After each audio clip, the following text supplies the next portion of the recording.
শ্রীমদ্ভাগবত। ওং নমো ভগবতে বাসুদেবায়। শ্রীমদ্ ভাগবত চতুর্থ স্কন্ধ ষড়বিংশ অধ্যায়। ষড়বিংশরে পুরঞ্জন মূর্গয়া অর্থে গলাবন। মৈত্রেয় উবাচ পুଣି ନାରଦ ମହାମୁନି କହନ୍ତି ହରି ଭାବ ଘେନି। ଶୁଣ ପ୍ରାଚୀନ ନୃପବର ସେ ପୁରଞ୍ଜନ ସେ ମନ୍ଦିର। ରହିଲା ସ୍ଥିରୀ ବସ ଭୋଗେ ଅଜ୍ଞାନ ମୋହ ଅନୁରାଗେ। ସେ ଏକ ଦିନେ ନୃପବର ମୃଗୟା ଅର୍ଥେ ବନ ଘୋର। ଉଦ୍ୟମ କଲା ସେ ରାଜନ ସଙ୍ଗେ ଦୁର୍ଜୟ ଭଟ୍ଟମାନ। ରଥ ଆରୋହୀ ଶୀଘ୍ର ଗତି ଅରଣ୍ୟ ପ୍ରବେଶ ନୃପତି। ସେ ପୁରଞ୍ଜନ ଦିବ୍ୟଜାନ ଅତି ସୁନ୍ଦର ନିରୁପମ। ପଞ୍ଚତୁରଙ୍ଗ ରଥ ବହେ ଗମନ୍ତି ପଞ୍ଚ ମାର୍ଗେ ହଏ। ଅଶେଷ ବେଗ ତାହାଙ୍କର ଗମନେ ନ ପାରେ ସମୀର। ସେବେନି ଚକ୍ରେ ଶୋଭାବନ ଏକଇ ଅକ୍ଷେ ନିବନ୍ଧନ।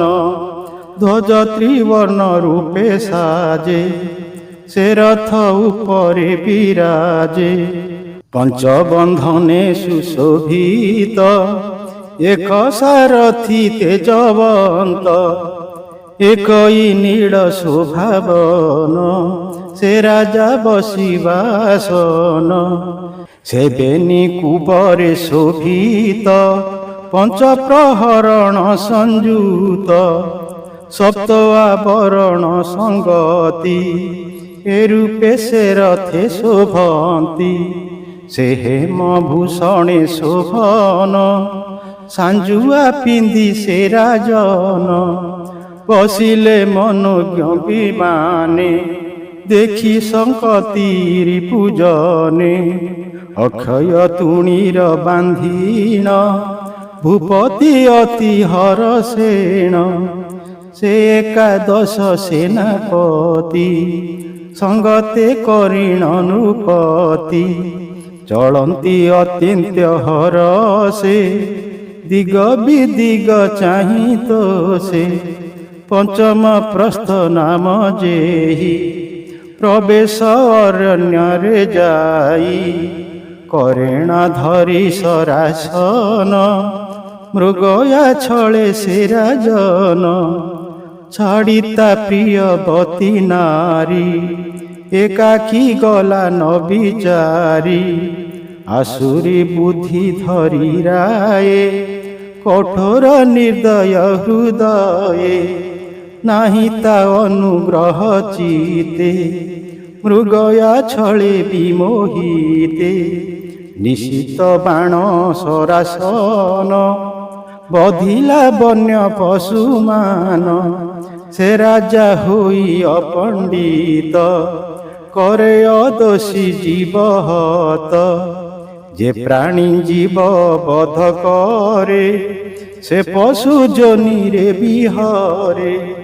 से नृप अज्ञान अधम तार आयुष बुद्धिहीन। अज्ञाने जेबा जीव मारे से राजा नरके संचरे। जे पितृदेव श्राद्धर्थे पशु बधिब वेद मते।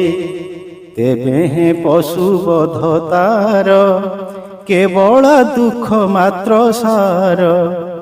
जे वेद कर्म न करती से आत्मा बधे भागी होती। जे विधिहीने यज्ञ करे से प्राणी संसार उन्नतरे। अज्ञाने धर्म मार्ग हुड़े जाचित पशु बधे बढ़े। তাহার মোক্ষ কাহুঁ আর, মনুষ্য জন্ম হুয়ে দূর। সে পশু যোনিরে ভ্রমই, যাতনা কর্ম ন ছাড়ই। পশুর দেহের মজেতে, জন্ম লভই ସେହି মতে। ଏହା ନ ଜାଣି ରୂପବର, ସେ ପଶୁ ବଧିଲା ପାର। ତାହାର ଘୋର ତୀକ୍ଷ୍ଣ ବାଣୀ, ପଶୁଏ ଲଭିଲେ କଷଣି। ଏମନ୍ତେ ନାନା ଜୀବ ମାରି, ସେ ଧର୍ମ ପଥ ନ ବିଚାରି। ବନ ଭ୍ରମଣେ ନୃପବର, ବହୁତ ଶ୍ରମ ହେଲା ତାର। শোভিত ক্ষুধা তুষাকূলে, আত্মা পীড়িত শ্রম বলে। সত্বরে সদনে প্রবেশ, স্নানাদি ভোজন সুবেশ। সুশান্ত করিণ শরীর, অতি আনন্দে নৃপবর। সুগন্ধ দ্রব্য পুষ্পমাଳ, ভূষিত ହେଲା মহিপাଳ। খঞ্জিণ নানা আভরণ, সকাম ভোগে নৃপরাণ। ইচ্ছই পত্নীর সঙ্গতি, ଅନଙ୍ଗ ପୀଡ଼ାରେ ନୃପତି। ପ୍ରବେଶ ଅନ୍ତପୁରେ ଯାଇ, ପତ୍ନୀ ବିଷୟ ମନେ ଧ୍ୟାଇ। ସକଳ ପୁରେ ସେ ରାଜନ, ପତ୍ନୀ କି ଲୋଡ଼ଇ ଉତ୍ସନ। ନ ପାଇ ସେ ନିଜ ଯୁବତୀ, ସଖୀଙ୍କୁ ରାଇ ପଚାରନ୍ତି। ବିଷାଦେ ପୁଛଇ ରାଜନ, ଶୁଣ ଗୋଏ ମୋର ବଚନ। ମୋ ପ୍ରାଣ ସଖିଛନ୍ତି କାହିଁ, କହି ସନ୍ତୋଷ କର ଦେହି।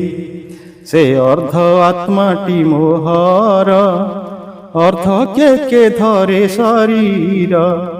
ସଦନେ ଅଛନ୍ତି ନା ଭଲେ, ସଖୀ ଗଣଙ୍କ ସଙ୍ଗ ମେଳେ।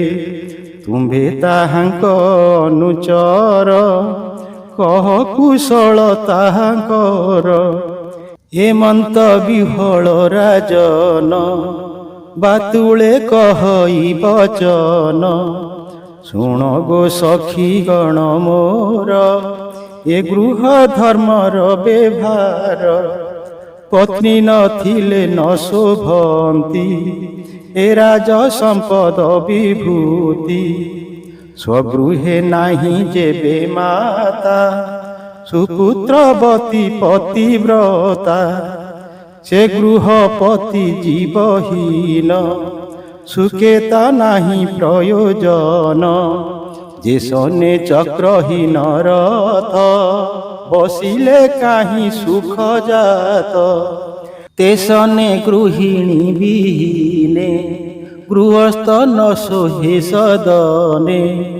যে শনে প্রাণহীন দেহি, তা গৃহ তেনে ন শোভই। কহ গো কাহি সুলক্ষণী, সে মোর প্রাণ উদ্ধারিণী। তা বিনু ন স্ফুরই জ্ঞান, কহি গো রখ মো জীবন। বুড়িলি মু দুঃখ সাগরে, উদ্ধরি রখ প্রাণ ভলে। তা শুনি সখী গণ ভয়ে, ବୋଲନ୍ତି ଶୁଣ ମହାରାଏ। ଆମ୍ଭେ ନ ଜାଣୁ ସେ କି ପାଇଁ, ଭୂମି ଶଯ୍ୟାରେ ଛନ୍ତି ଶୋଇ। ଦେଖିଲେ ଦେଖ ମହାରାୟ, ଆମ୍ଭେ ନ ଜାଣୁ ଅଭିପ୍ରାୟ। ଶୁଣିଣ ସତରେ ରାଜନ, ଅନ୍ତପୁରେ କଲା ଗମନ। ରାଣୀ କି ଦେଖି ସେ ରାଜନ, ସତରେ କଲା ଆଲିଙ୍ଗନ। ଭୂମିରୁ କୋଳରେ ବସାଇ, ଅନେକ ଚାଟୁ ବାକ୍ୟ କହି। କାମିନୀ ଦୁଃଖ ବିମୋଚନେ, କହେ କାକୁସ୍ଥ ଭୟ ଛନେ।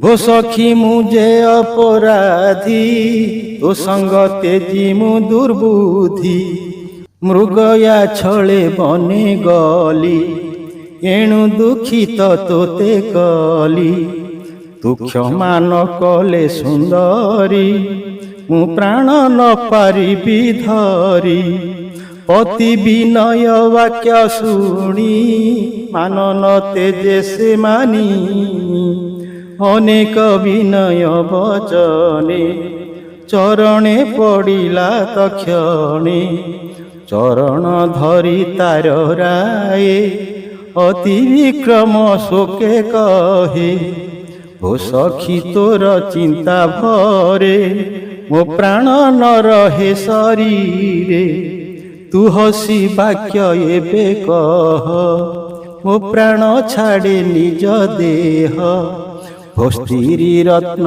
ଶିରୋମଣି ମୋ କାମ ଦୁର୍ଗତି ତାରିଣୀ ତୋ ବିନୁ ଅନ୍ୟ କେ ବାପାରେ ଏ ଦୋଷ କ୍ଷମା କରିବାରେ ଯେ ପୁଣ୍ୟବନ୍ତ ଭୃତ୍ୟ ଠାରେ ଦୋଷେ ଦଣ୍ଡନ୍ତି ପ୍ରଭୁତ୍ୱରେ ଦୋଷାନୁକ୍ରମେ ପାଇ ଦଣ୍ଡ ତା ଅପରାଧ ହୋଏ ଖଣ୍ଡ ଯେ ସ୍ୱାମୀ ଭୃତ୍ୟେ ନ ଦଣ୍ଡନ୍ତି କପଟ ଭାବ ତାଙ୍କ ମତି ସେ ନିତ୍ୟ ଭୟେ ଦୁଃଖେ ଦହେ ସେବକ ଭାବ କାହିଁ ରହେ ସ୍ୱାମୀ ସେବକେ ଯେବେ ଦଣ୍ଡି ଦିଅନ୍ତି ଅନୁଗ୍ରହେ ମଣ୍ଡି ତା ଯେବେ ଭୃତ୍ୟ ନ ବୁଝଇ ସେ ମୂଢ଼ ଅଧମଟଇ ତାହାର କାହିଁ ଜ୍ଞାନ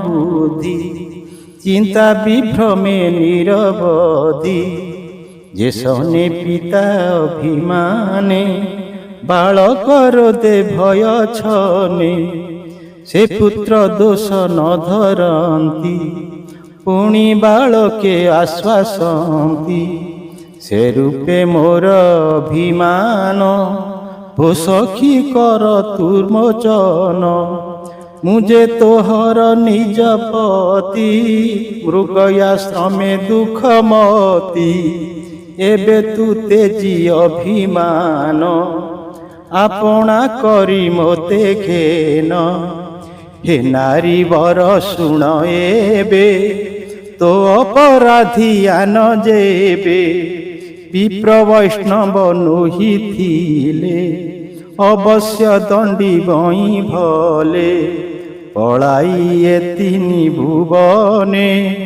ଯେବେ ପଶିବ ଭୟ ଛନେ ତାରେ ଶରଣ ରଖେ କେହି ଏମନ୍ତେ ଦେଖିଲା ତ ନାହିଁ ଏବେ ମୋ ଚିନ୍ତା ତାପ ଜ୍ୱର ତୋର କଟାକ୍ଷେ ଦୂର କର ଭୋ ସଖୀ ରୁଚିର ଆନନ ତିଳେ ନ ଦେଖି ମୋର ମନ ମୋର ଜୀବନ ବହୁ ଦୁଃଖୀ ସ୍ନାନାଦି ଭୋଜନ ଉପେକ୍ଷୀ ସୁନ୍ଦର ତନୁ ତୋ ଧୂସର ଶୟନ କରିଛୁ ଭୂମିର କେ କାମି ଧରିବ ଜୀବନ ଦେଖି ତୋ ବିବର୍ଣ୍ଣ ବଦନ ସୁନ୍ଦର ସୁକାନ୍ତି ତୋ ପ୍ରଭା ଦେଖି ଟଳିବେ ସୁର ଦେବା ତୋର ପଙ୍କଜାରୁଣା ଧର ଅଶେଷ ଭୁବନ ସୁନ୍ଦର ସେ ମୁଖେ ହସି ମୃଦୁ ବାଣୀ କହି ତୁ ରଖ ପ୍ରାଣମଣି ମୁଁ ଯେ ତୋହର ପ୍ରାଣ ସଖା ମୃଗୟାଶ୍ରମେ ଭ୍ରମି ଏକା ତୁ ଶାନ୍ତି କର ଗୋ ମୃଗାକ୍ଷୀ ମୋ ପ୍ରାଣ ଶରୀରୁ ଯାଉଛି ବିପଦ କାଳେ ଯେ ଯୁବତୀ ନିଜ ସ୍ୱାମୀକୁ ନ ସେବନ୍ତି ସେ ନାରୀ ଜ୍ଞାନହୀନ ମତି ଜନାପ ବାଦେ ସେ ମରନ୍ତି ସେ ସ୍ତ୍ରୀ କୂଳେ ଲଜ୍ଜା ପାଇ ଉଭୟ ଲୋକ ତାର ନାହିଁ ଅନେକ ପ୍ରବୋଧ ବଚନ কহিণ তোষিলা রাজন, সে নারী মান দূর কলা, সন্তোষে সত্বরে উঠিলা। এমন্তে শুণ হে বিদুর, সে পুরঞ্জন নৃপবর, তাব সে হইলায়ত, বিভ্রম হেলা তার চিত। এ সর্ব অনুভব বাণী, নারদ নৃপরে বখাণী, শ্রবণে হরই প্রমাদ, ন লাগে গৃহ বন্ধ দ্বন্দ্ব। বিবেক হয়ে বুদ্ধিমতী, কৃষ্ণ বিষয়ে বঢ়ে মতি। এ সাধু জনଙ୍କ ব্যবহার, সংসার বন্ধ হয়ে দূর। চতুর্থ স্কন্ধে ভাগবত, ষড়বিংশ অধ্যায় চরিত। অমৃত জ্ঞানময় গীত, কহিলা বিপ্র জগন্নাথ।